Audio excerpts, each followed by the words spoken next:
Hi, this is Sarah from Permanent Record Podcast. You can find us on Facebook at www.facebook.com/permrecordpodcast. Thanks, Sarah. This is Brian from the Permanent Record Podcast, and you can find us on the internet at www.permanentrecordpodcast.com. You can also follow us on Twitter. Our Twitter account is at PermRecordPod. That's all great info. Thanks, Sarah. Here's the Rocket Dudes. Blue Zone Podcast Network presents Permanent Record, an in-depth look at the classic albums of the 70s and 80s. Albums which have earned a permanent place of honor both in our hearts and in our record collections.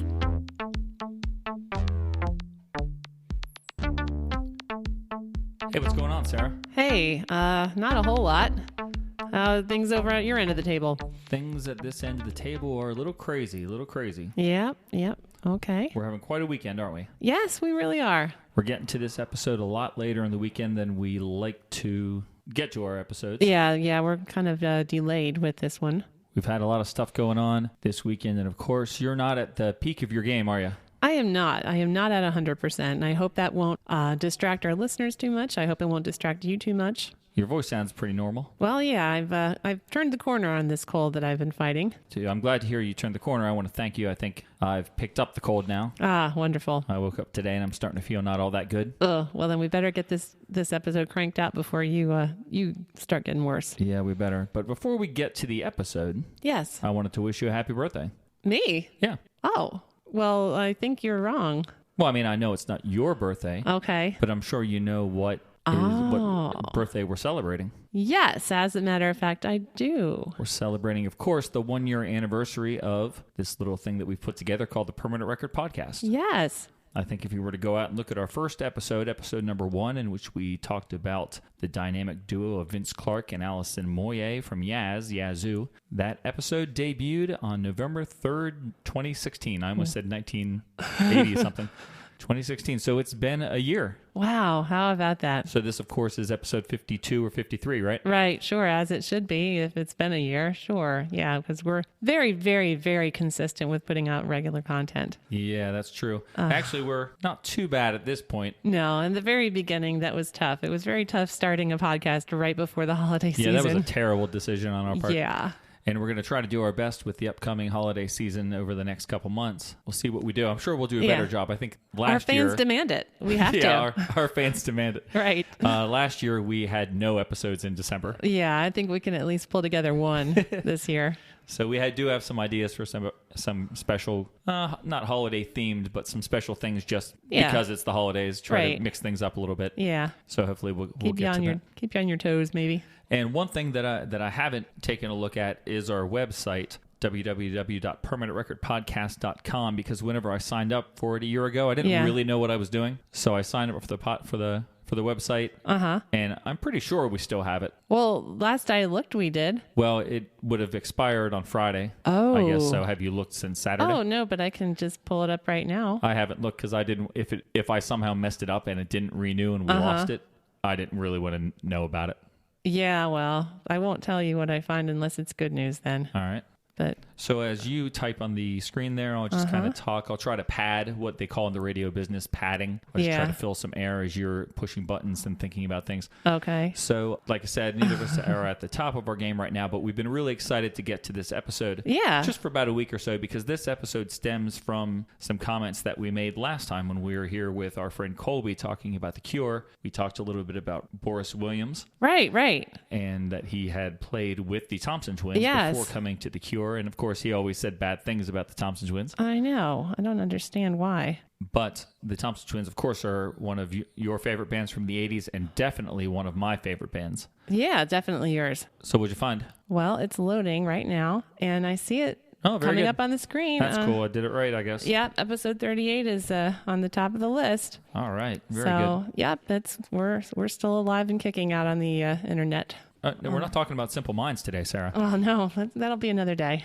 All right, so Sarah, we are, as I was just telling our friends here. Yes, as I was listening. That we are moving on to this week. We're going to talk about the Thompson Twins. Right. And specifically the album we're going to take a listen to is the 1984 album, Into the Gap. Correct. And it's not talking about going shopping. Oh, no. Not that Gap. I don't know why it was named this, though. I never could find anything out about the title. Didn't think to look because I haven't gotten to the song The Gap yet. Oh, okay. So I'm thinking that maybe when I was hoping that when I got to that song specifically, I might find some reference to the title as well. Well, if you do, you'll be ahead of me. I don't know. It's difficult to find Thompson Twins stuff on the internet. Yeah. Let's talk about that because we were like, oh, yeah, this will be great to talk about. This was a huge album, popular all over the world, had lots of hits. And then we started looking for stuff to, bolster our research and not just have it be our opinions. Mm-hmm. It was difficult. Yeah, it really was difficult to find things. And I did see there's a bunch of interviews with Tom Bailey from the past 2 years. Yeah, thankfully he 3 years. He put himself back out on the circuit again so we could get some more relevant information from his past. But so there's a lot of these current interviews, and in one of those I've read countless interviews of him since 2014 or 15 was it? Well, it's 2014 actually. 2014. Yeah. That's what I thought. And one of the things that he said is that unlike a lot of the bands from the 80s, there was absolutely nobody still in the public eye from the Thompson Twins to kind of curate the band's keep them name alive in the alive. public mind. And all three of them just essentially disappeared. Tom's been doing a lot of music related stuff, but nothing pop oriented and nothing that's like nothing that's making it to the public. Right. It's all kind of dub things and remixes and instrumental projects with other people and stuff that just isn't. It's not pop music. He's behind the scenes, or he's in another genre that is not as accessible or noticeable. Yeah, and so because of that, it's not even like with Culture Club. Culture Club went away, but Boy George never went away. That's right. And things like so, that kept the name and kept the brand. The image, and he was still in people's minds. So I kind of have to think that's sort of why it's just difficult to find things because for most people the band went away and they had their time. They went away before the internet became really popular, so there was nothing, when it first started up, there wasn't anything keeping it going. So right, so we did our best to search the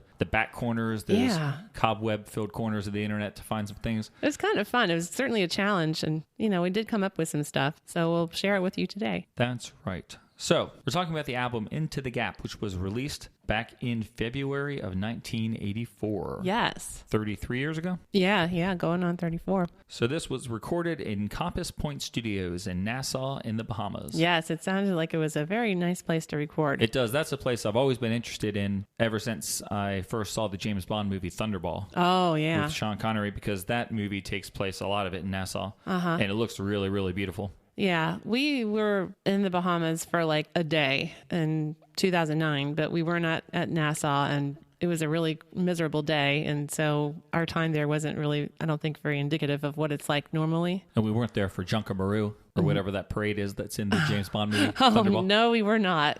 Thunderball is a great movie. Okay. That's the fourth Sean Connery James Bond movie. It's the third one directed by Terrence Young. He came back after taking a break for Goldfinger. That's all great information. And it features a great villain, Largo. Okay. Largo, a great Bond girl, Wonderful. Domino. Sean Connery Hello. at the top of his game. He has that really good point where he's laying on the beach and the very silent assassin who doesn't ever talk, I forget his name right now, but he comes up behind James Bond and James Bond turns and shoots a spear gun at him. Yeah. And then he says, I think he got the point. Yes. Love that part. Yeah, it's great. So there's a cool fight scene at the end on board the Disco Volante. I'm not sure why you were continuing to talk about James Bond. Isn't this a James Bond podcast? No, not I got confused. None of the least. Yeah, I love that you can talk so eloquently and spontaneously about James Bond. But I don't know if it was eloquently, but I don't have any of that written down. No, that was pretty good off the cuff stuff. Thanks. I was padding when there was no need to pad. I don't know why you were padding. I was sitting here eagerly waiting to talk more about the Thompson Twins. But all right, let's do it.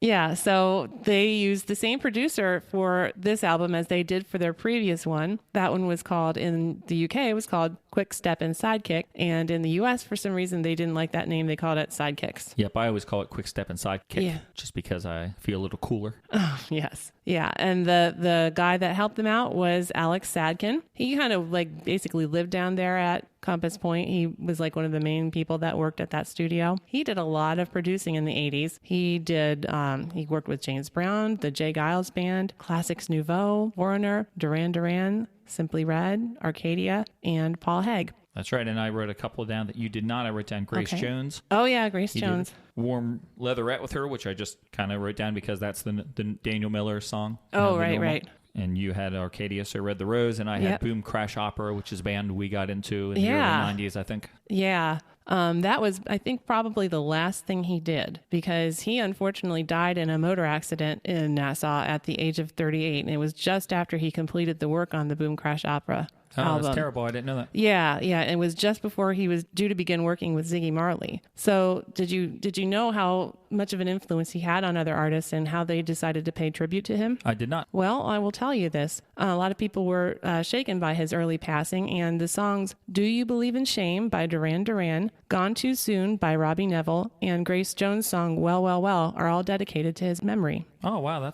I did not know that. Yeah. I realized that he didn't have any albums listed after that Boom Crash Opera, but I didn't read that he had died. Yeah, so he kind of died like our good friend Falco in a car crash down in the Caribbean. Yeah, that's what I thought of when you said that. Yeah. So, but he was a mentor to somebody that you might also be familiar with named Phil Thornley. I do. I'm going to mention him today. Oh, okay. Well, why don't you tell me more about him? I'm not going to mention him now. Oh, okay. I have him in my notes for later. Oh, okay. Yeah, so he's left a legacy, and this was one of the great albums that he worked on. It is a great album indeed. It spent 3 weeks at number 1 on the UK chart, and it ended up going 2 times platinum there in the UK. Yeah, I think I read somewhere that it actually had advanced sales of that hit the platinum mark before it even came out. Oh, wow, that's cool. Yeah, so that was pretty impressive. Here in the US, it reached platinum status and peaked at number 10. Yeah, that's also pretty good. And has, at the last time that they counted, which was probably a while ago, it's sold over 5 million copies worldwide. Wow. And probably because of the fact that the band hasn't existed for a long, long time, that number is probably close to accurate, I would think. Yeah. It's not like there's something going on that really puts them in the public eye again. And, I've got to go get their back catalog. There was a pretty cool double disc reissue of it about 10 years ago. You think I would know because I've been carrying it around with me all weekend as I'm doing my notes. Yeah, I think it was 2008, wasn't it? 2008? Okay, and so I guess that's the last time it was reissued. Yeah. That's a really good set, I think. Everything online, are going to find people saying bad things. Yeah. Evidently, some people have some issues with some of the bonus tracks that are on there, the sound quality, but I don't know. I've been playing it all weekend, and it sounded fine to me. Yeah, I read about one of the reissues, and I don't know if this is the same one, but there was one where they really did a poor job of remastering it and reissuing it. And they actually... They recalled it, didn't they? Yeah, you send it back, and they'd give you a new one. You don't have that one, I guess. I don't think so. No. It must not be bad enough for you to think that it needs to be sent back. So. Yeah. So this was the 4th album for the Thompson Twins, which I often have trouble remembering. Well, yeah. Because here in the U.S., it was the 3rd album for the Thompson Twins. Because here in the U.S., the first album that we got was called In the Name of Love. Uh-huh. And it was sort of a compilation of tracks from their first 2 UK albums, Product of Participation and Set. Right. So I didn't know about those 2 albums till a long, long time later. And I always think of this as the 3rd album, but it's really their 4th. Yeah. So from reading about the Thompson Twins over the past few days, as much as we can, I'm sure you've noticed that it's mandatory if you're going to talk about the Thompson Twins to start by saying that nobody in this group is named Thompson. What? Oh my goodness. And what was the other thing, Sarah? They're not twins. Oh, yeah. Because there's 3 of them. There's 3 of them at this point. And none of them are related. And you seriously cannot read an article about them from the 83, 84, 85 period where those 2 facts are not like highlighted. touched on immediately. Yeah, it's like, guess what? It's like the craziest thing in the world. I don't know if when the Beatles started becoming popular, if they said, these aren't really beetles, or they aren't really insects, and they've spelled their name wrong. I mean, I don't know, but it's like amazing the number of comments people felt they had to make about the name of this band. Like it was some crazy thing. Yep, it was driving me crazy after a while. Yeah. It's like, okay, we get it. Yep. I guess even Tom Bailey would laugh when he would get called Mr. Thompson. Mr. Thompson. Yeah. So we talked a little bit about the early history of this band in one of our mixtape episodes. Right, yeah. Earlier this year, I brought to the mixtape the song In the Name of Love. Yeah. And we talked about that early time period where they were like somewhere between a 6 to 11 piece band. Yeah, crazy number of people. On the whatever month it was. But by the Thompson Twins at the time of this recording, of course, are the classic Thompson Twins lineup, which is the 3 of them. Right. Mr. Tom Bailey, Ms. Alana Curry, and Mr. Joe Leeway. Right. So that's the lineup that we're talking about today. Yes. And like we said, their touring band at this time included Mr. Boris Williams. Yes. Who we talked about the last 2 episodes, and The Cure, which is why we sort of went in the direction of the Thompson Twins. Yeah. But then I think you saw a picture of the Thompson Twins touring crew. I did. From this time period, and you saw someone else in that picture. I did. We knew. I was shocked to see in the big program no, it wasn't even the program. I think it was some other. It was a Smash Hits magazine article about their tour. before. Yeah, and it was just a big picture of basically their whole entourage. And sitting next to Boris Williams was another familiar face, although he didn't look quite the same as I was used to. But his name is Roger O'Donnell. Mr. Roger O'Donnell, Yes. keyboardist extraordinaire for The Cure. Yes. At many times. Right. On and off. Yeah. Just like a lot of members of The Cure. That's right. He was sitting right there next to Boris, and he'd got these crazy sunglasses on, and he was waving, and he had his goofy little grin. And I was like, oh, my goodness. I didn't realize he was a part of the Thompson Twins back then, but he was. So that was neat. I didn't know that either. Yeah, it was a fun fact. And so the three main folks in the group, let's just talk a little bit, real briefly, about what their jobs were in the Thompson Twins. Oh, right, This yeah. was often talked about back then, and if Yeah. you're a fan, you already know all this. Yeah, But, it's been a while. right. So, Mr. Tom Bailey, I'm not sure why I'm saying Mr. and Ms. in front of everybody's name today. I guess you feel a great deal of respect towards them or something. I do. I feel a lot of respect towards the Thompson Twins. Okay. So Mr. Tom Bailey handled basically all the music responsibilities. Right. He would write the songs and come up with what they were going to sound like. He played a lot of things, a lot of instruments, including the contrabass. Yes, the contrabass, yes. Contrabass, which as a youth, I was very intrigued by that. I didn't know what it was. I was like, man, someday I want to know what that is. And I never did until 2 days ago or so when I said, I used to always wonder what that was. Yeah. So I did search it out on Google, and the contrabass is just like a double bass or a stand-up bass. Okay. Based on what I read. Yeah. So it wasn't quite as exotic as I thought it was going to be. I don't know what I was picturing, but whatever I was picturing was definitely some sort of really cool electronic thing. And of course, turns up it's just like you'd think so, given what you were talking about. But yeah. I remember somebody in high school playing a contrabass clarinet. Oh, yeah. That's what I was there. You can throw that term as an adjective in front of a lot of different I think it just kind of is like how low it goes, basically. It's got to be like an octave lower than like the normal bass range or something like that. Right, yeah, because you know how there's different kinds of saxophones, you know, tenor, alto, baritone, blah, blah. Yeah, and most of them sound terrible. Terrible. Except for on the Song a Night Like This. Yeah, so anyway, of course he did the music stuff because he was the musician of the group. He was the musician. He was the only one that really had any musical training of the three of them. Yeah. I'm sure you have some information on that. I do have a little bit. I saw a great quote from him where he said, "Without me, the Thompson Twins would be in a hopeless situation because I'm the main musical resource. But without those two, I would just be churning out boring music, I think." Yeah. He actually gives them a lot of credit, and I think it's probably right to do so. And how they actually are very collaborative when they come up with the songs. I mean, he does come up with the music. We haven't gotten to this part yet, but Alana Curry usually writes all the lyrics. And so between the two of them, they kind of make up the body of the song. But then all three of them kind of have a say in how it sounds and what they think is going to make sense to put on the album and stuff like that. Right. So they said because they're all so very different, they figure if all three of them like the song, then it's probably going to be pretty successful. Oh, yeah, it's good philosophy. Yeah, I think that makes sense. And if you're a fan of the Thompson Twins, you do know that after Joe Leeway left the group, their sound did change quite a bit. It did. Actually, it changes from album to album at that point. Well, true. So without the three members, they don't really sound like the Thompson Twins that we're going to talk about today. Yeah, the classic lineup, as we're saying. Yeah, although as I'm saying that, the classic lineup of the Thompson Twins on Quick Step and Sidekick, those songs don't sound like the songs on this album. That's also true. Yeah, more or less. So anyway, like you said, Alana, she wrote most of the lyrics for the songs. I think she wrote all the lyrics at this point, and she was also in charge of like the visual look of the band, like the art direction. They call it. Yes, and the videos, what they were sort of going to look like, and it's kind of confusing because there are directors of their videos. There's one guy who was the director. Right. So and don't get that confused with how they looked on stage. Exactly. Right. Which Joe handled the look of the tours, right? The set design and things like that. Another thing that I was intrigued by when I was a kid. Joe played the Prophet 5. Oh. He was credited as playing Prophet 5. Oh my. Which is one of the first polyphonic analog synthesizers that had like memory in it. Oh, wow. And it was for sale from like 1978 to 84. Oh, wow. So now that I know what the Prophet 5 is, I'm curious like what sounds were actually from the Prophet 5. Yeah. So I'm going to assume that the first keyboard sound that we hear on this album, that very distinctive Doctor sound, is that Prophet 5.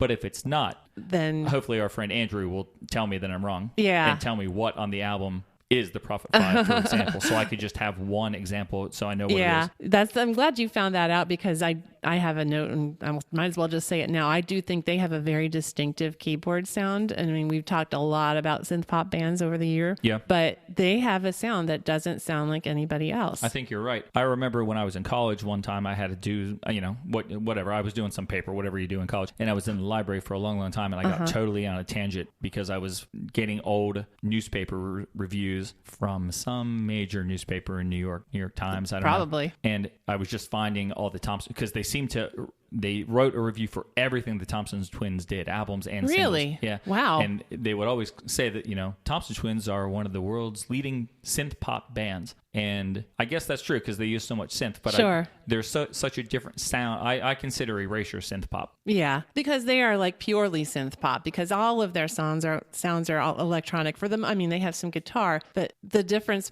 between regular synth pop bands, as you want to call them, and the Thompson Twins is the percussion. Yep. That is the biggest difference. And I have some notes on that from an article I read about that, where Tom says that was a trick they discovered when they first started making music with machines, with drum computers and synthesizers. He said, the drum computers made a very robotic, repetitive, machine-like rhythm that's very impressive and very insistent. I know you love it. Oh, I do.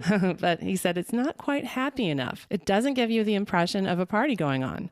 But as soon as you add the tambourines, as soon as you add the cowbells, the cymbals, the marimbas, the timpanis and things, it feels like there's a human party going around that very insistent machine-like rhythm. He said, so that became one of our secret of our technique. Write the drums for the record with machine, but then play the percussion sometimes quite loosely and not in the most accurate sense. Play it loosely around those rhythms and it feels great. Yep, I saw him say something about how they really wanted people to have fun with their music. Yeah, you can tell. The trash can lid sounds and all those crazy percussion sounds. Yeah, kitchen sink percussion is what I call it, because that's what they just throw it all in there. That's right. Now, real briefly, just because you mentioned it, Tom Bailey's musical background, that I might have some notes. I do have a few notes. Okay. I know that Tom took piano and clarinet lessons starting from a young age and straight through till college. And growing up learning music and playing all this stuff on the piano, he sort of at a young age was really into classic, like Baroque era music. Yeah. And he was quite turned off to pop music. He despised it. Oh, wow. He said at age 11 especially, he thought it was cheap and nasty. My goodness, how pretentious for an 11-year-old. I know. Then a few years later, he got into bands like Pink Floyd,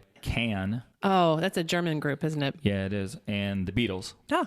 And that sort of gave him an appreciation of the pop music scene. Okay. That's pretty much what I have. All right. Well, that's fine. For I'll accept his that. musical background. Yeah. Very interesting. But that, his history, of being a musician and then what he liked and what he didn't like and how he kind of evolved, it certainly informs the songwriting process. And we kind of get the idea. I think that lends itself to some very unique song styles and compositions. I think you're right. And I think it also shows where I think the Thompson Twins are good with melodies and harmonies. Oh, yeah. And I think that probably stems from his appreciation for the Beatles. Yeah. I was thinking that once I read that he liked them so much. Okay. Do you have any crazy stories about their adventures in Nassau before we move on to the album? Well, it seemed like they liked going swimming up to a certain point. That's right. They were all excited and they liked really going swimming. And then one time, Joe was out there swimming and Alana saw a fin and she got all freaked out. She thought it was a shark, but she was too scared to even yell to him. That was really helpful. But then like a second later, she realized, oh, it was just a dolphin. And they were like playing together. Him and Joe, the dolphin and Joe were playing. Very cool. Yeah, I was like, oh man, I want to do that. I wish I could swim like the dolphins could swim. Yeah, really. But then a little while later, they were having a late night beach barbecue. Yeah. They had forgotten all about sharks at that point. I'm not sure how you could forget about sharks. I don't know either. Maybe they had a little... Sharks are almost constantly on my mind, and I'm nowhere near the beach. Yeah, that's true. You do have quite the fascination with sharks. And I know. Yeah, they're not going to come get you here, I promise. I hope. Yeah, but yeah, they went out swimming at night, and they forgot that sharks like to feed close to the shore at night, and all of a sudden they realized they were kind of like surrounded by sharks. So they went screaming and thrashing back. Yeah, which is just what you shouldn't do when there's like a bunch of sharks around, but they made it back. They also had some run-ins with a pack of dogs. Yeah. Vicious dogs. Yeah, Doberman pinschers. They said they were looking for Bluebeard the Pirate's hideout in Old Fort Bay. Right. And to do so, they had to sneak through a lot of gardens and backyards that were owned now, properties owned by millionaires. Right. And at some point in time, a group of Doberman pinchers got on their tail. Yeah. So they had to run to try to get away from these dogs, and they couldn't lose them. No. And so then they finally got to a point where they had nowhere left to run to. They were like backed into something. I don't know, off the edge of a cliff or something. Their backs against the wall. Yeah. They had to turn and confront the rabid attack dogs that had been following them. But then it turned out that the dogs were really friendly, and they thought they were playing a game, so they get along. They became like really good friends with the dogs. They did. And they said the dogs they got very protective of them, and they even had the dogs in some of their publicity photos at the time. That's so funny. I'm sure that the millionaire, whoever owned those dogs, was probably very disappointed at their attack capabilities. Yeah, really. That's not what we hired them for. That's right. So, actually, but can we talk about the album cover at some point? Oh, yeah, sure. Yeah. So the album cover is kind of funny to me, but this was a revamp. The cover art was done by somebody called Andy Airfix, and Andy Airfix worked with, and still does work with, a group called Santori. It's looks like a Japanese name. And this guy did lots of famous album covers back in the 80s. Did covers for Def Leppard, did covers for New Edition, and your friends Dead or Alive. Oh, did which one? lots of the covers for the singles. They did Youthquake, Mad Band, Dangerous to Know, and then lots of the singles. It's interesting because they don't even look the same, but the famous one of Def Leppard was Pyromania. I don't care about them. I know, but it's interesting that the same... I can picture it in my head, unfortunately. Yeah, but see, it's iconic. That's what I mean. Tom Bailey said, Andy was one of those masters of the 80s record covers, albums, and singles. We almost proceeded with ourselves as a cartoonish operation, a punchy visual thing, and the music reflects that. They are reflective of each other. He said, pop music is something which is marketed, it is designed, and is pushed into the marketplace, and good designs get the results. So this was part of their packaging. The iconic little symbol that they have. I love that symbol. Andy Airfix created that logo. I love that logo. Yeah. And the design house is Satori. I just lost it in my notes before. It's Satori. I do remember seeing them. I couldn't remember where. But yeah, you're right. It is Dead or Alive. I love buying all the Dead or Alive 12-inch singles with the different picture sleeves and stuff. Yeah, I know. Those are really cool. So you can thank Andy for that. Do you know any story? I tried to find this, but I couldn't find it anywhere. Do you know anything about an alternate version of the album cover? No. Because my original cassette from back in the day is not the same cover. I still have it, so I could show it to you. I'm going to post a picture of it on the show notes. But the first time I bought this, back in 1984, it didn't have this cover that everybody knows. And really? At the time, some of my friends had it too, and they had the a different cover? The cover that we now regard as like the and it's very, very similar. Yeah. Tom's wearing totally different clothes though. He's wearing like a black sort of like almost like a jungle explorer suit because he has binoculars on. Really? Around his neck, yeah. And in the real cover, he has like a baggy gray shirt, looking kind of funny. That's so strange. I don't know. I didn't see anything about alternative covers. And I spent some time looking for it just to like find out what the deal is. Yeah, why there were two covers, there? but I couldn't find anything about it. I did on Google Image. I did find a couple pictures of my original cover, but no explanation. Context or reference. No. The only other thing I know about this cover, it was in a Billboard article titled "The Worst Album Covers of the 80s." I saw that too. I just believed it. Yeah. I did like the caption though. I thought it was pretty funny what they said about it. Something about geography or something. No, new wave album or 1984's hot after school quiz show on PBS. I thought it was funny.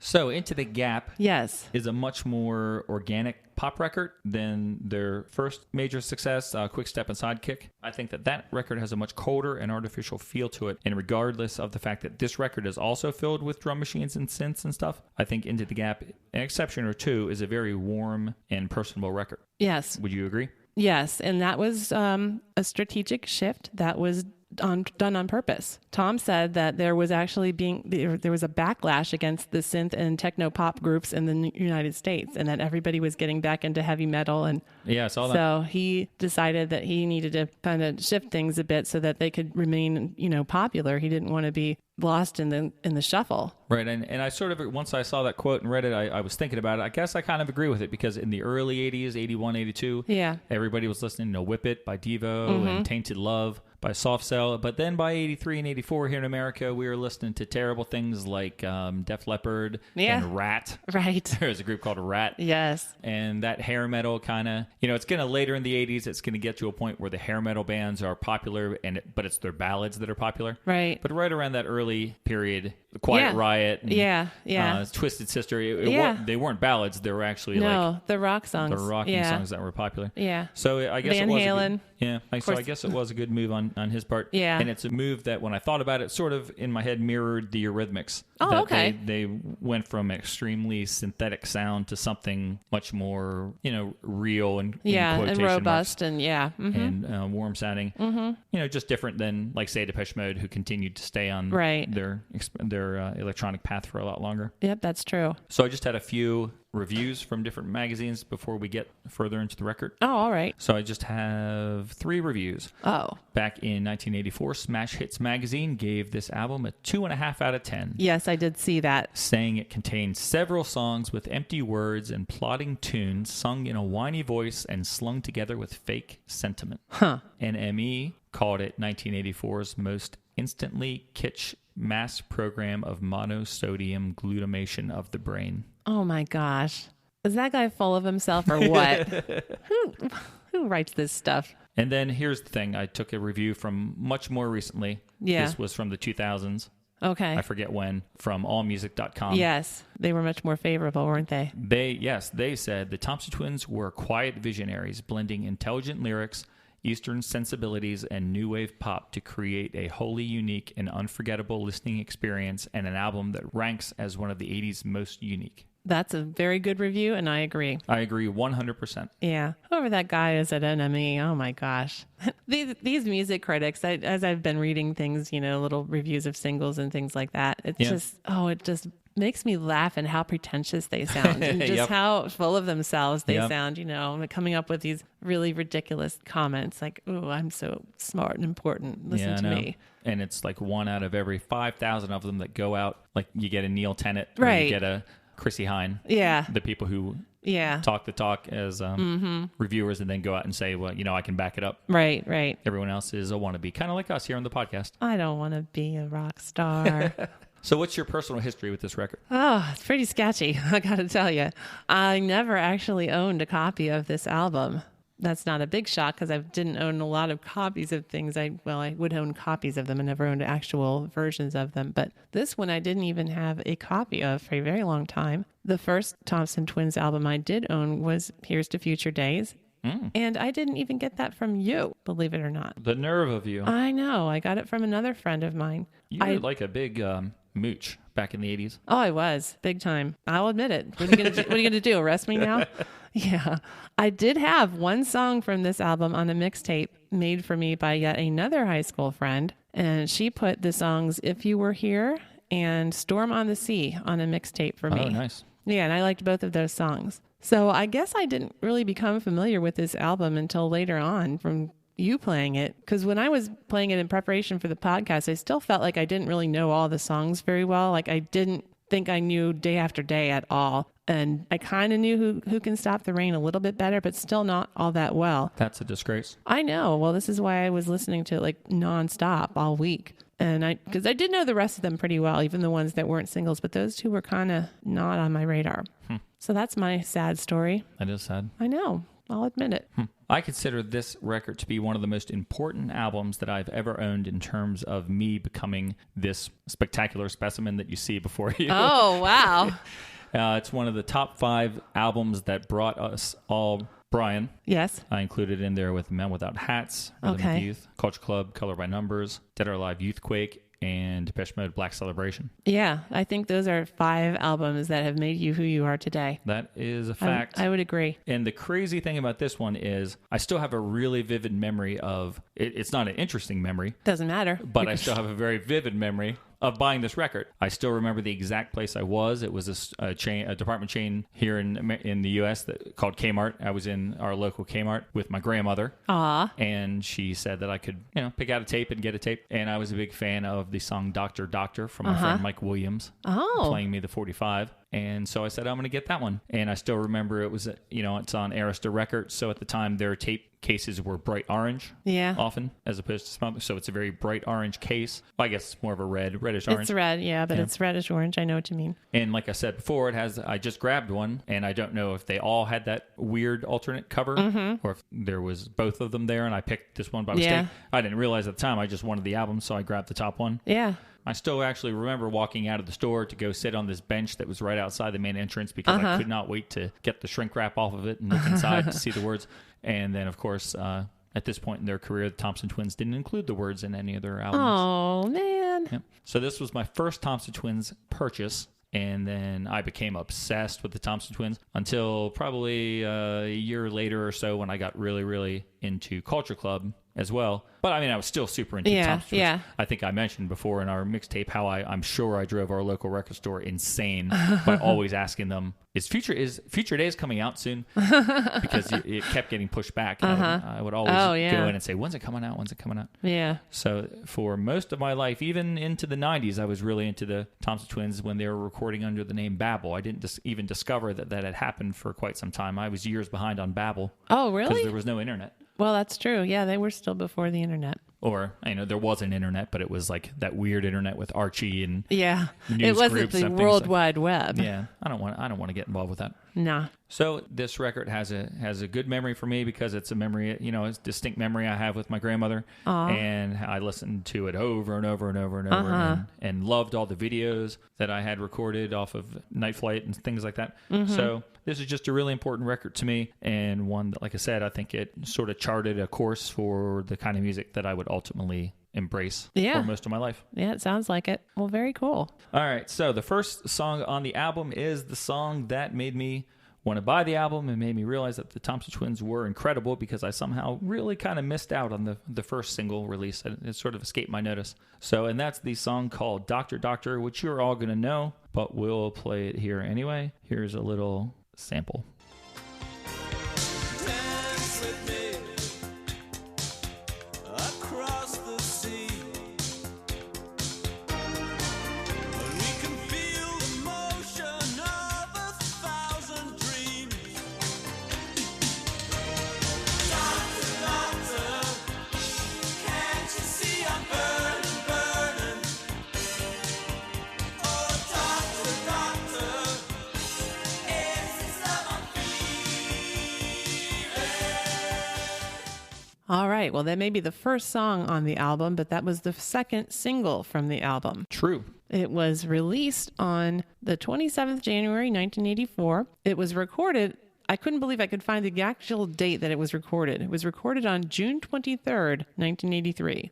I have to think it maybe got done in more than one day, but anyway, the original recording was done on that day. Did very well in the charts. On the UK singles chart, it hit number 3. On the US Billboard Hot 100, it hit 11. It did. But it charted in a lot of different other charts in America and the Billboard charts. It was on the Adult Contemporary chart. Number 35. Right. The US Mainstream Rock chart. Number 12. The US Dance/Disco Top 80. I don't even know what that is. I've never heard of that chart. I don't know what it is, but it was listed here, and it made number 18 on that chart. And of course, I like to throw out a couple international tidbits too. In Ireland, it was number 5, and it was number 11 in all 3 countries, Switzerland, Germany, and Canada. And it was UK end of year ranking of number 25 for the year of 1984. Not too bad. Not too bad at all. And before we go any further, let's just mention that we're going to be discussing today the UK track listing of this record. Oh, yeah. That's something that we don't often do when there are 2 different releases, but... Right. We usually talk about the one that we are used to. Yeah. But for reasons known only to me, I said, why don't we just talk about the UK track listing? I think that'll make a lot of people really happy. So that's what we're going to do. Yeah. Well, considering how familiar I was with the original version, the US version, it made no difference to me. The one I was listening to ended up being the UK version. So that was cool. Well, immediately with this record, I think you hear that the band has moved on a little bit from Quick Step and Sidekick, like we talked about. That record was very rhythm focused, stressing the electronic elements, which was pretty much everything on that record. But this song is more organic and warmer. This is a wonderful pop song that just happens to use a mix of synths and then other real, and I put that in quote because I'm not really sure how much of it is. Some of it sounds real to me. Yeah. It uses other real instruments. Probably almost everything is fake except for the guitar strums in the chorus. That might be true. And some of Alana's percussion. I think some of the percussion is real. Tom calls this one a semi-mystical love voyage song. Uh-huh. Did you see that? I did see that. Did you see his reason for why there's exclamation points? He wasn't really sure why, because he didn't write the words. Right, but he made a guess. Yeah, I guess just because that's how they say it in the chorus. He said, because it's the chorus and it was exclaimed. Yes, it was exclaimed. Yes. Yes. It's not because my father was a doctor. There's no subconscious thing going on here. Yep. And to that end, the beginning sounds of this song actually to me sound like medical equipment. It actually reminds me a little. No, this is a throwback. You may not remember. It reminds me of the Doogie Howser theme song. Yeah, I never watched that show. Okay. I know it, of course, but I never really watched it. Yeah, because the beginning of that song actually has a little bit of sound that sounds like medical equipment too. Okay. But that was after this song came out, so I'd say they copied Dr. Doctor. Well, speaking of that beginning, I listened to the beginning of this song now, and within the first 30 seconds, I'm just like, oh, that's one of the things that made me love him. This is another one of the aspects that made me love him. There's just, in 30 seconds, there's 3 things that completely won me over to the Thompson Twins. Oh, wow. And it's that initial keyboard sound. Yeah. Yep. The maracas that come in, I think, for the first time at 9 seconds. Okay. And then that 3-chord synth run that comes in at 32-second mark that just sounds amazing. I can just I can't picture this vividly, but I can imagine myself sitting there listening to it, and each of those sounds comes on, and the first one I kind of pick up my ear, yeah, and then the maracas come in, I'm like, oh, and then that synth part comes in, and I'm like, oh!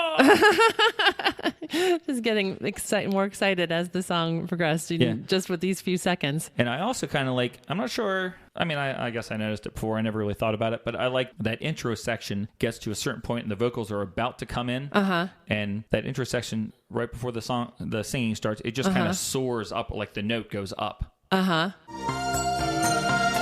saw you there.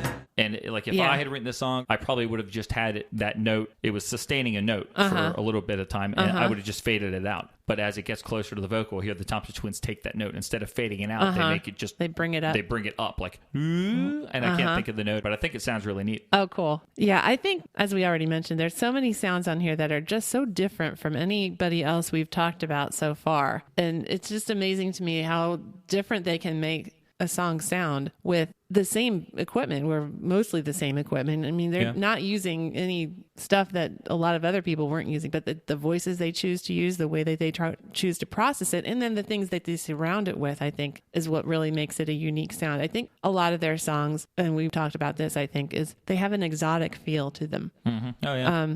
I think it's a combination of the way they choose to play them, the notes they choose to play, the keyboard voices, and that percussion. The percussion just gives it this, this extra oomph, that just makes it seem like from somewhere else. Yeah. It would be awesome if back in the day they did something like picked a keyboard model and then said to the Thompson Twins, Howard Jones, Gary Newman, Roy Hay from Culture Club, and just said, write a song where the main focus of the song is this keyboard. Right. And then just listen to how different it would be. Gary Newman's would be it'd be like a Iron Chef competition, except it's with a keyboard. You're all getting the same ingredients. What are you going to do? What are you going to do with it? Yeah, you would hear Gary Newman's and it would be so electronic and alien sounding, and then Roy Hayes would be, so warm and organic, like the Culture Club song. Yeah. And it would have been interesting to see what they ended up doing with the same raw materials. Yeah. I would. That's a really cool idea. Why didn't somebody think about that 30 years ago? I don't know. You were talking about the percussion. Yes. There is so much amazing percussion in this song. Yeah. And you don't really even pick up on some of it unless you got the headphones on or you're really focused. Right. There's all these sections where you get the main percussion providing the rhythm that's driving the songs. And for most bands, that would have been enough. Hey, we got the drums in this section done. But in here, you get these other metallic sounds and these galloping woodblock sounds and maracas. Mm-hmm. And it's it's not even just that they're throwing this extra stuff in. It's coming out of one channel. It's on the left side of your head while something else is happening over on the right side. Yeah. It's just so fun to listen to and amazing. And it already, on these CDs that we're listening to, it sounds really good. A lot of times you're I wish they would re-release this. Right. And I guess I am listening to a re-release CD, so maybe that. But it sounds really, really crisp, and it sounds really, really good. And that made me think much like A Broken Frame the other month, I would love to hear this song at least on some sort of high definition format. Oh my gosh. And hear what the drums sound like on that, because they already sound so good. I know. I laughed because I have a paragraph that starts all caps. I love the Thompson Twins percussion. It is awesome. It's just like a blanket statement. And, you know, I start off with the first song and it's just, there is so much going on. I found it difficult to write notes for this album because it is very hard to pick things out and explain to the listener what I'm talking about. You know, like you have to say, well, at 32 seconds, you'll hear this thing in the background. And it's like, it's so small, but if you pay attention, there is just so many things happening there. It's amazing. I know. And like there's like some of the sounds you just don't even, yeah, you're right. You don't know how to. How can you even explain to listen for it? There's like some sound on some Thompson Twin song that to me just sounds like they're taking like some sort of handful of like dried bones and just kind of like, like it's just the weirdest sound. Yeah. Like it's on this album. We'll talk about it. I'll point it out when we get to it. Okay. But like I can tell you when there's lots of good castanet sounds and there's some, you know, bongos and then, but there's other things that, I can't even explain. And they're in there, just tucked in there, and they're not, you know, maybe just a second or two every, you know, sprinkled in. So to explain to you where they are, it's impossible, but you just have to listen to it, and, you know, headphones make a big difference there. They really do with this song. Yeah. So I mentioned the guitar strumming in the chorus. You know, there's no real like intricate guitar work. It's just like him hitting the chords, and I think it sounds really good and blends right in with the electronics really well. Yeah. And I've always really enjoyed the keyboard solo in the middle. And I put solo in quotes because this starts around 2 minutes and 40 seconds. But in the second half of that solo, are you talking about in the middle eight? After the middle eight. Oh, okay. Around 3 minutes, a counter melody kicks in behind the keyboard, so it's no longer a solo. I guess there's two keyboards playing. Yes.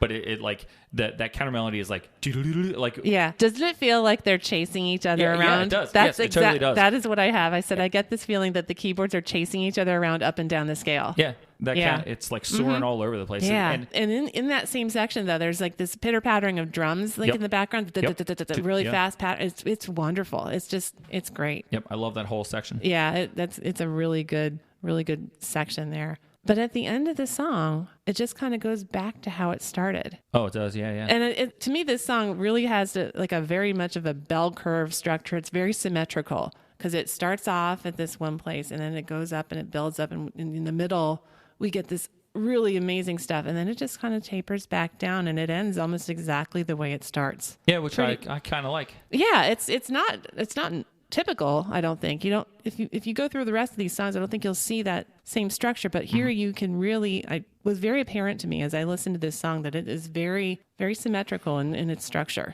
I don't know if that's a Baroque thing or if that's just, I don't know. Oh, that's a good point. Maybe it is. I don't know. It's put to good use in the video because the video ends with a lot of the same sort of visuals that you get right at the beginning. So they did a pretty good job with that. Right. You mentioned before when I was talking about the solo, the middle eight. Mm-hmm. This is a really, really impressive middle eight. Breathe your love on me.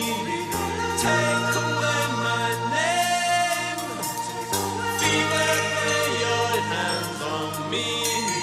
Never be the same. I assume the background vocals in there sound great, and I assume that's I don't know for a fact. I've always assumed that's the three members of the band doing background vocals all together. I think that sounds really good.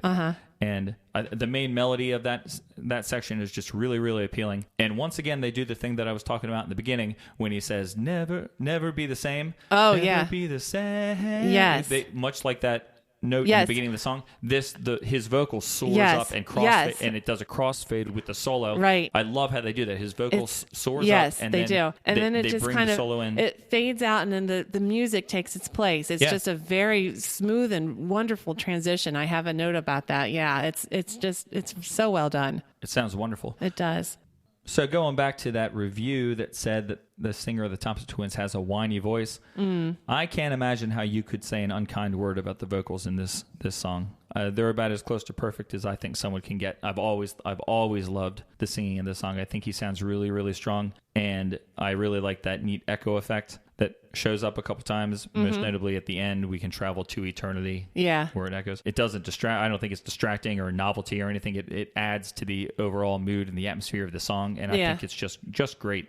Yeah. I would be hard-pressed to pick a song from Quick Step and Sidekick on where I think Tom did a bad vocal. I think that he always sounds great. But I think that I have that he is a good singer, and I think he's gotten better by this point in time. I don't think he was a bad singer on the previous album, but I think this album, I think he's even better. His voice is very strong and clear. He's a really good vocalist, and he doesn't have all that crazy vibrato stuff going on. He doesn't need it. Right. I don't miss it at all. He's got a great range. I was trying to find information on his range, and I could not because, there's just not a lot out there. But I'd really like to know. I think he might be a tenor. I mean, some of the notes he hits in this are pretty high. And he does a couple things that are just so Tom Bailey, like Tom Bailey trademarks. Yeah. That's like anytime he does that, it's like, that's Tom Bailey. You almost expect it then when you are hearing a song, you're like, oh yeah, he's going to do that. Like he's really good at that. There's a really long one before the second chorus where he's like, oh, I'm not going to do it. I could do it, but I don't want to try and sound like him. But there is something else he does, and I'll mention it in another song because he doesn't do it in this song. Okay. Do you know about the B-side of the song, Nurse Shark? Well, I know that it exists. Tom has always been into like weird dub things and mixes and breaking down songs and stuff. And this was an idea he had around this time period. He does it with this song, and it's B-side Nurse Shark, and he does it with, I think, Hold Me Now. I forget what that's called. But his idea was to just take the A-side record and slow it down. I think you walked through the room the other day where there was like a slow version of Dr. Doctor playing. Yeah. Yeah. And he takes down just the basis of the song, most of the important parts, slows them down, and then adds some like weird other noises and percussion to it. Okay. And it's kind of cool. I'm not sure if you'd want to listen to it too much. Yeah. I saw a website where somebody said, here's a link to Nurse Shark, a slowed down version of Dr. Doctor, sped up to the regular speed that it should be at. It's interesting to listen to. So I clicked on it, but it was on SoundCloud and it was removed. It was gone. Yeah. Well, doesn't Blue Zone Headquarters have the single for Dr. Doctor in the jukebox and the Nurse Shark as a B-side? The Blue Zone Headquarters jukebox does often have that song in it. I don't know if it does right now. Oh, okay. But yeah, that's the B-side, right? Okay, so there's certainly an opportunity to play it at some point. Yeah. So before we move on and talk about the video, I wanted to talk about two other things related to this song. Sure. That would be specifically the Dr. Pepper commercial and the computer game. Okay. Are you prepared to talk about these things? No. I don't know anything about what you're about to say. Well, it seems that years later, for some reason, in 1988, there was a Dr. Pepper commercial with like this very 80s looking, handsome, young male scientist was working in the laboratory. On potions and things. Okay. And I guess he invented Dr. Pepper in the laboratory. Oh. But it featured a version of this song as the background music. No kidding. I don't remember that at all. I didn't remember it either, but I found it a couple places online. I did not come across that. No, I'm going to go look it up. Is there the YouTube commercial? Yeah, it's on YouTube. Okay. Yep. Wonderful. And then the other thing I wanted to talk about was the Thompson Twins Adventure PC game. Okay. Well, I only saw a very brief mention of that, and I thought, this can't be real. Oh, it's real. Was it on the Commodore 64? It was on the Commodore 64, yeah. Okay. It was part of, or it was a giveaway kind of contest. That came from Computer and Video Game Magazine back in October of 1984. Oh, wow. And the strangest thing of all about it, it's strange that there's a video game based on the Thompson Twins Dr. Doctor. Well, but the yeah. strangest thing of all about it is that the format it was on a format called Flexi Records. Flexi Records. It was a bunch of games that would come to you on sort of like a grooved disc, not unlike a record. Okay. And because of that, you had to do more work than you would ever want to do to play a game. Really? You had to take this record, put it on your turntable, play it, and it would just make terrible, terrible sounds. And you had to record it onto an audio cassette. Then you would take that audio cassette and put it into your Commodore cassette player, which was plugged into your cassette port on your computer.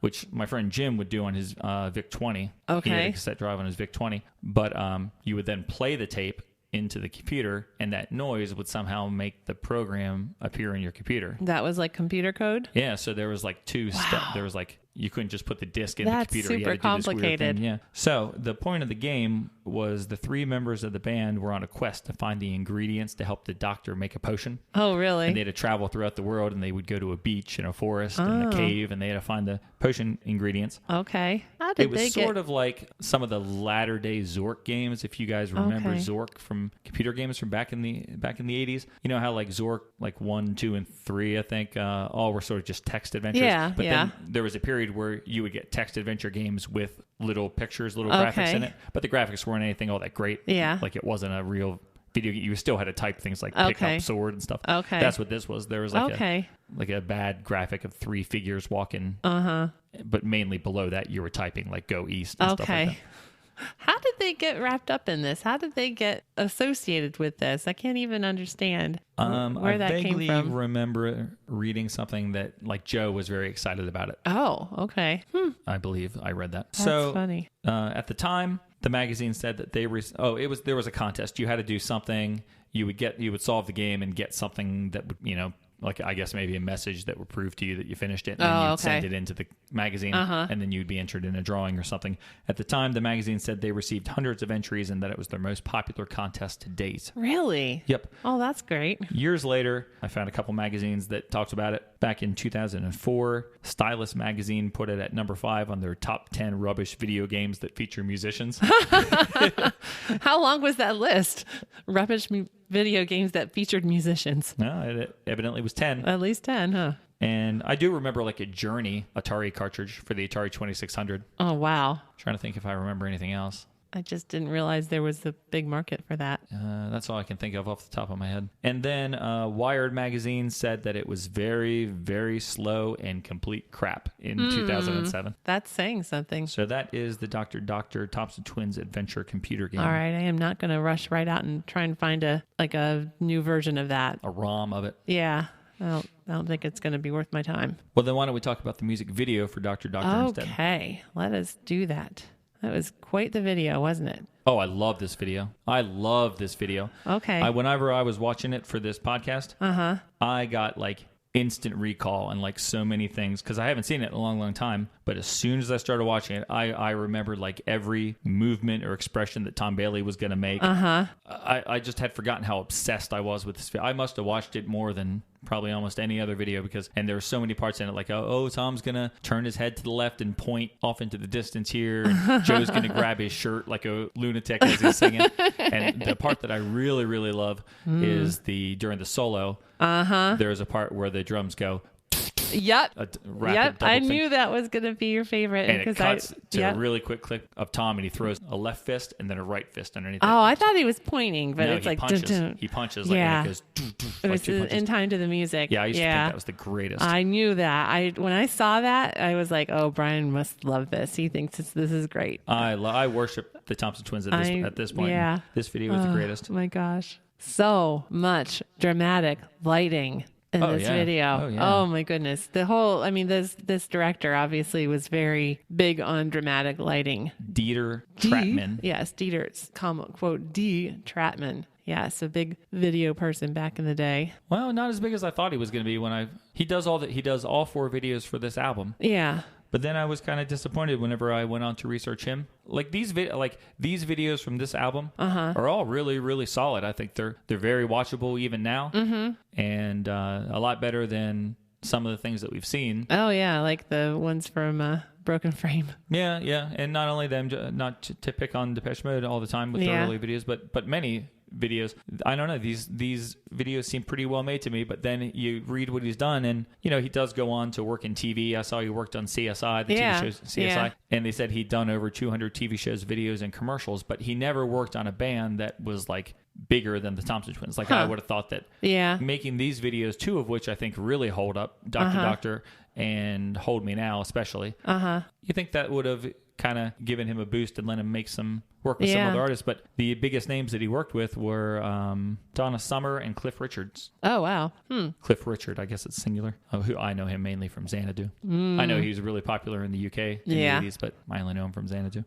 But nothing really iconic, which surprised me because well, that is true. I don't know. Sorry, so sorry to interrupt you there. Oh, no problem. You had a lot of good facts in there. Do any of the people in this video remind you of people from the Ashes to Ashes video? All the I thought some of their clothing and then the white faces. oh, like Alana kisses like somebody. Yeah. Who has that white face paint on. Yeah, and then just some of the outfits. Like there's a really weird hat with like some drapey clothing. Those people reminded me of people in that video. Yeah, I didn't think about that, but yeah, they kind of do. I was sort of focused just more so on the fact that one of the women in it reminded me of Cyndi Lauper. Oh, The way she geez. was I was just like, oh, that girl looks like Cyndi Lauper. Oh, that's funny. So we got the band members. We've got some weirdly dressed people, and then we've got ice skaters. That's right. Just random ice skaters in here, and it's not cold because no one's wearing coats. But Nope, they're they weren't even skating on real ice. No, I don't even know what they were skating on. It was some sort of weird substance like 80s epoxy that they said like, oh yeah, this is just, Plexiglass. you can skate on this. It's good. It's just like being on ice. But then they said it really wasn't. Okay. It didn't work as well as advertised. Well, they did all right. I mean, it looked fine. It was sort of bizarre. You know, I don't know what that had to do with anything. Yeah. But that's the 80s videos for you. Yeah, I love, like, my favorite part is with Tom Bailey and I thought it was double points, but you said double punches. No. Okay. You think Tom Bailey's going to do like the double gun point? Yeah. No, it's a punch. All right, punching. That's a great part. Yeah. And also another great part is any part that shows Joe Leeway playing that main riff. Oh, Doot, doot, yeah. doot, doot, doot, doot, playing that part. He looks super cool playing it on that keyboard. Certainly looks better there than when he is trying to sing the chorus with the rest of them. Is his lip sync bad? No, it's his acting. Oh, he always was hamming. I have to say, it's a good thing he got out of the theater business because I don't think he would have made it very far. I mean, when there's this one part, when the one chorus, they're all looking at the camera. They're strategically angled. You know, Tom is up front, Alana's in the middle, and then Joe is behind him. Yep. And they're all writhing around when they're singing "As This He Love I'm always did stuff like Feeling," that. and he is like going crazy. He grabs his shirt he's and like grabbing pulls his the material, shirt, and he's like, he often you does know, like he'll put his hands together like he's praying. Yeah. And hold that in It's front like, of his face oh when he's my singing. gosh, dude. The worst Joe Leeway, we'll talk about it in the video for "You Take Me Up." Yeah. But when he throws against the rock and Yep. grabs the chain. Yep. I have a note on that. I'm he like, are you completely kidding? reminds me of our friend the Queen Bee. Yeah. Whenever we would, as youths, like make videos, how Yeah. he was always like totally hamming it up Oh and my overacting. gosh. I'm thinking this was the theater guy of all three of them because he is like ridiculous. Oh my gosh. He's so funny. He's much better off when he's just in front of an instrument, you know, playing an instrument. That's cool. Yeah, he looks cool then. Yeah, but then he's trying to look so pained and anguished, and I don't even know. It doesn't work. He was pained and anguished. Alana in this one, in some of the videos like this one, Alana, I always thought she would look kind of scary. Like she could probably beat you up. Yeah. Yeah. Or that at least she was mean. And in this one, I think she kind of looks like she's mean. Yeah. Yeah, I kind of get that. Of course, she also looks very mysterious when she's silhouetted up against the one box, you know, when they're shadowing her big hat and her bigger hair. Yeah, I like that part. That's right in the beginning. The great box, or the big box that you mentioned, I refer to those in my notes as the oversized Tetris pieces. Oh, that very nice. littered the set. Yes, very nice. I think it's a pretty cool set. I mean, it's very, very 80s, obviously. Oh, yeah. But I think that it's very, very cool looking, and there's some cool editing tricks with the clouds to sort of provide the moody atmosphere. And the definite 80s dry ice, atmosphere. probably. Yeah, the dry ice. So, and that big fake moon, the big painted cardboard moon, I think looks pretty cool. That's wonderful. I also love that in the first verse, there's like a trap door, like an open trap door, right where Tom Bailey is singing over on the left side of the screen. And to the right of him on the ground, there's just like a hole in the ground. Really? Yep, which nobody ever goes down or comes up out of. I don't remember I just that. found it really weird that it was there. That is very strange. Yep. Yeah. Well, it's a fun video. I mean, obviously it's very 80s and everyone has crazy hair and they're all in these weird outfits and there's lots of dramatic lighting. And no storyline. No. But all these great 80s absolutely traits makes that you've no mentioned. sense, but it's all very enjoyable and entertaining. So, and Tom is kind of occasionally Tom in a video will give in like a friendly persona. Yeah. Where he'll do silly things and act funny, but this one he's pretty serious. Yeah, this one he's kind of moody, you know. It goes with the atmosphere, the moon and the I also noticed, I don't know if I ever noticed this back in the day, but in the first verse, Tom and all the people behind him Yeah. kind of move like robots. Yeah, it almost seems like it's like they're playing that game when you're a kid and you're in the front of the line and everyone else behind you, and they try to keep walking when you're turned around, and when you turn around, they freeze. Yeah, yeah. It's like that game. I forget what that's called. Oh, I think it's red light, green light. But he's like, he looks back at them and they like freeze, and then he moves and then they do stuff. Yeah, Like they're right, trying right. to, they're trying to sneaky move around while he's not looking at them. Yep. So I think that, like I said, I can't overstress how much I've loved this video back in the day. It was awesome to watch it again. I can't believe it had been this long since I'd seen it. And I also can't believe how quickly everything came back to me. I knew what was going to happen. I knew what times what it was going to cut to. Uh-huh. It's crazy. That is crazy. Crazy. I really didn't know this video. I did not get to see a lot of videos growing up, and I didn't have the access like you did. So I don't remember if I ever saw it before, unless I saw it when we were going out and we watched a videotape or something. So it was great to go back and revisit that video. Yeah. Yeah. This was just a great way to start the album. This song was just a really strong beginning. Amazing. And it was a great way to start a lifetime of appreciation of synth music. All right. That's a pretty strong statement. Yeah, I was also trying to put in my voice, kind of project the sounds that it was the wrap-up comment for the show. Okay. Did you pick up on that at all? I kind of did. Yeah. Yeah, okay. Because, folks, I know that nobody likes this. I know that the handful of people that are nice enough to listen to and enjoy our podcast and let us know what they think, I know that they don't like it when we break up sides of records. Yeah, it is kind of weird. Yeah, but like we said, we're both kind of sick. Yeah. And my head feels really bad.